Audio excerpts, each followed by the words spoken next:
भगवत गीता महाभारत के एक भाग में स्थित है और इसे भगवान श्री कृष्ण द्वारा अर्जुन को युद्ध भूमि के मध्य दिया गया उपदेश है। गीता में मन, बुद्धि और आत्मा के बारे में अद्वितीय सिद्धांत है। कर्मयोग, भक्ति योग और ज्ञान योग के माध्यम से जीवन को सजीव और उद्दीपन करने के लिए निर्देश दिया गया है। गीता पढ़ने से क्या फायदा होता है? गीता पढ़ने वाले व्यक्ति को सच और झूठ, ईश्वर और जीव का ज्ञान हो जाता है। उसे अच्छे और बुरे की समझ आ जाती है।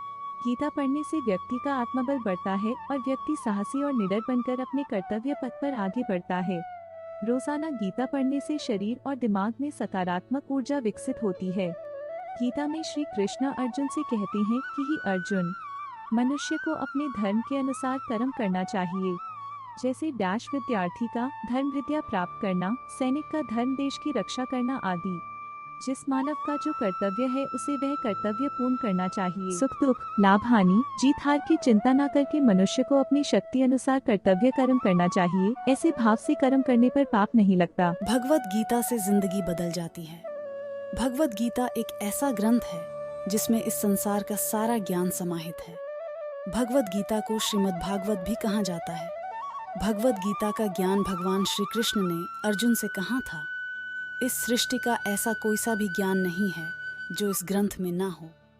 इस ग्रंथ को पढ़कर और अपने जीवन में उतारकर मोक्ष तथा ऐसे ज्ञान की प्राप्ति की जा सकती है कि जिसके बाद मनुष्य के अंदर कोई और प्रश्न नहीं रहेगा। इसमें धर्म, कर्तव्य, जीवन और मनुष्य का भी ज्ञान होता है। भगवत गीता मोक्ष प्रदान करने वाला ग्रंथ है, इसलिए इसे मनुष्य के मरने के बाद उसको मुक्त करने के लिए पढ़ा जाता है। भगवत गीता में कुल 18 अध्याय और 700 श्लोक। भगवत गीता में दिए गए उपदेशों के माध्यम से आप अपनी परेशानियों को दूर करने के लिए यह कदम उठा सकते हैं। 1. कर्मयोग, कर्मों को निष्काम भाव से करें, फल की आशा न रखें। 2. भक्ति योग, ईश्वर में श्रद्धा रखें और उससे प्रेम करें जिससे चिन्हित होकर आत्म शांति मिले। 3. ज्ञान योग, आत्मा के अद्वितीयता को समझें और तत्वज्ञान के माध्यम से समस्याओं का समाधान निकालें। 4. समर्पण, अपने कर्तव्यों का समर्पण रखें और उन्हें सही तरीके से पूरा करें। 5. आत्मनिग्रह, अपने मन को निग्रहित करें जिससे आत्मा का स्वामित्व मजबूत हो।